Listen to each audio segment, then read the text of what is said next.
فوراً اس نے میری کلاس لے لی. بتائیے انہوں نے زمین سے جاہل قرار دے دیا حضرت علی کو. کہہ رہے زمین سے زیادہ آسمان کے راستے جانتا ہوں. یعنی زمین کے بارے میں مولا کو معلومات نہیں. وہ جو میں نے کہا نا لفظوں سے کھیلنے والے تماشاگر, تماشاگر, بازیگر, لفظوں کے بازیگر. اچھا پہلی بات دیکھو اس کا مطلب اس کو علم ہی نہیں ہے کہ یہ واقعہ ہے بھی کہ نہیں.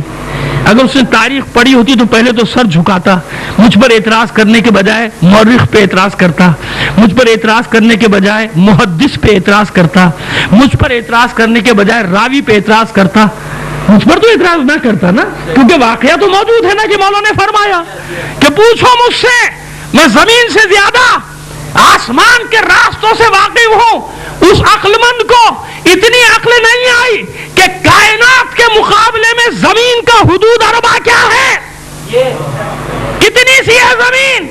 اس لیے مولا فرما رہے ہیں کہ زمین کی حیثیت کیا ہے, زمین کا علم کیا ہے. تم مجھے یہ سمجھ رہے ہو کہ میں زمین کا عالم ہوں, اس میں تو اتنے راستے ہی نہیں, اس سے زیادہ تو کائنات کے راستے ہیں, میں ان سب سے واقف ہوں.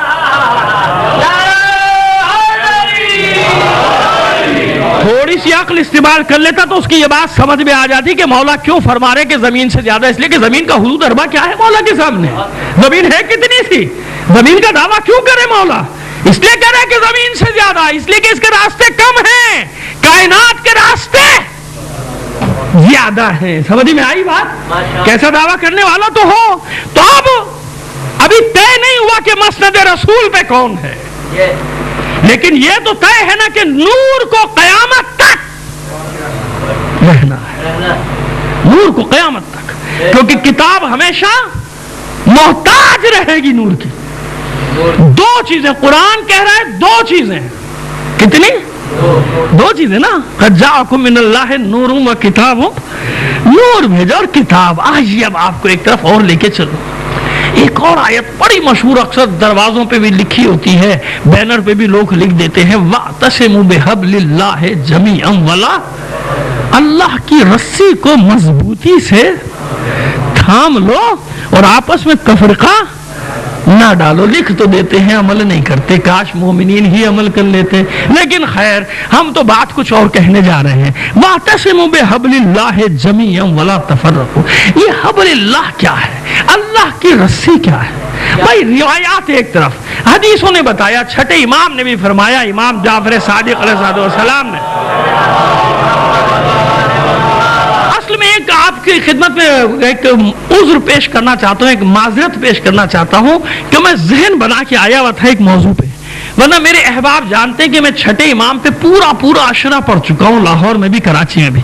کاش مجھے پہلے سے مجلس سے پہلے علم ہو جاتا نا تو میں 5 مجلسیں صرف چھٹے امام پہ پڑھتا, لیکن کیونکہ کل میں نے اعلان کر دیا موضوع کا, اب موضوع سے پلٹ کر جانا مجھ جیسے جاہل کے بس کی بات نہیں. آپ کہیں گے شروع کہیں سے کیا تھا, ختم کہیں پہ کر رہے ہیں, یہ مجبوری ہے. لہٰذا وعدہ رہا, زندگی رہی تو آئندہ آپ کے پاس آئیں گے.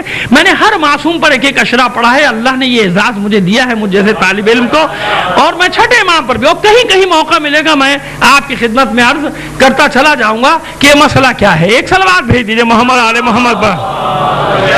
اب چھٹے امام فرماتے ہیں کہ ہم حبل اللہ ہیں, اللہ کی رسی, ہم اہل بیت ہیں. اور نہج البلاغہ میں مجھے معصوم کا قول ملا, اپنے مولا کا قول, کہ قرآن اللہ کی رسی ہے, اسے تھام کے رکھو. اب مجھے بتائیے تضاد ہو گیا.